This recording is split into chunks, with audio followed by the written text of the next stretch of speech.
Hey, Kate here with Wild Sacred Journey and another creature comfort video. I've got some furry friends with me today.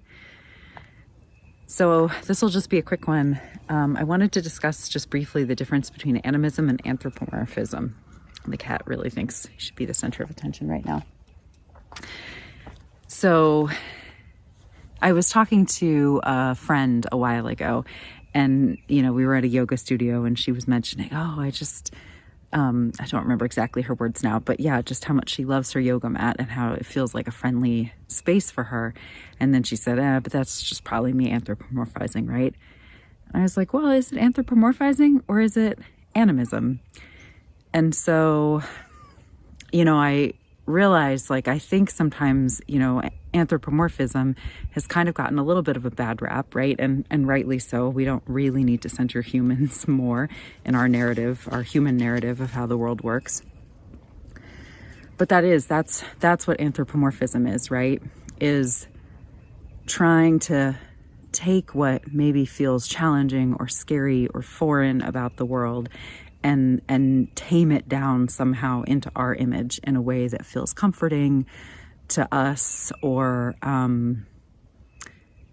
it just kind of makes everything like us, right? So it's centering us, it's remaking the world in our image.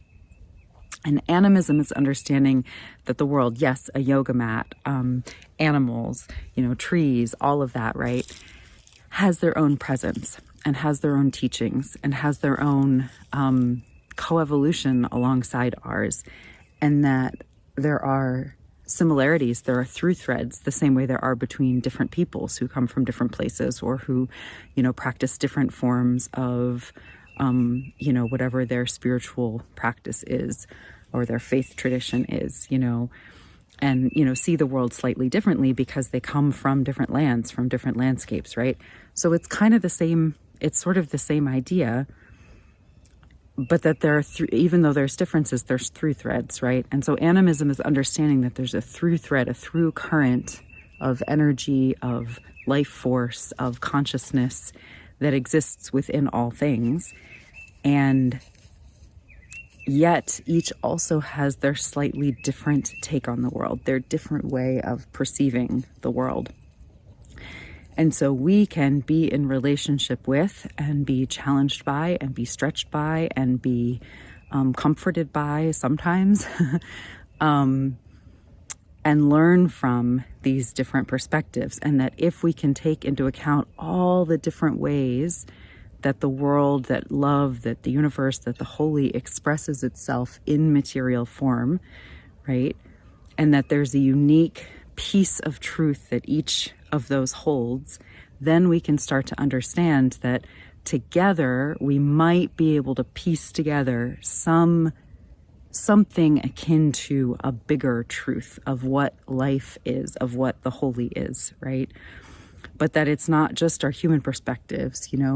We can try to put ourselves in the roots of a tree, right? Or, what would the world look like, feel like if I were to imagine I was a cat, or let a cat speak to me and show me how it navigates the world. And perhaps there's something for me to learn from that, right?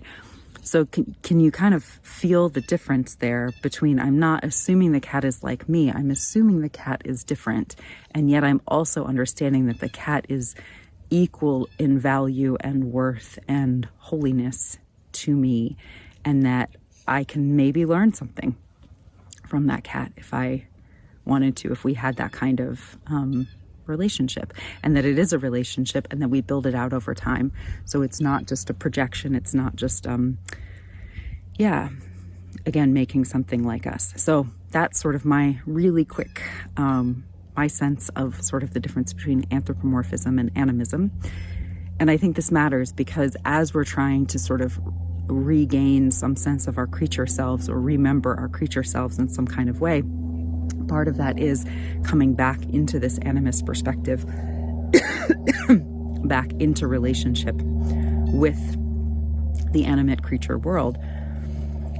And so to do that is to decenter the story that we've been taught by our modern society of what it is to be human, which is mostly a story of superiority and isolation.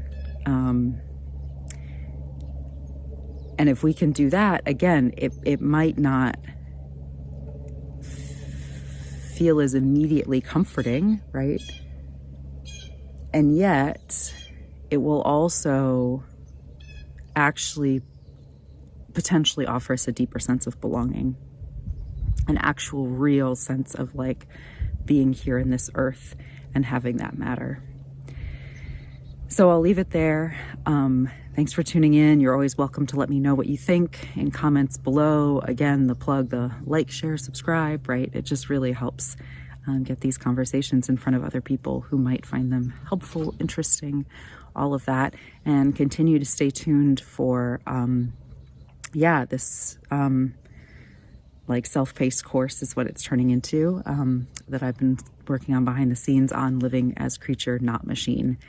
And how we can start to do that and deepening into that. So, thanks. I hope you get to enjoy, well, I'm enjoying sun. I hope you get to enjoy sun, but if it's not sunny where you are, sorry, the cat's feeling sassy. If it's not sunny where you are, I hope you get to enjoy whatever weather you are having, because again, there's beauty and there's potential medicine and there's, there's relationship, possible relationship there with all things. So take care. See you next time.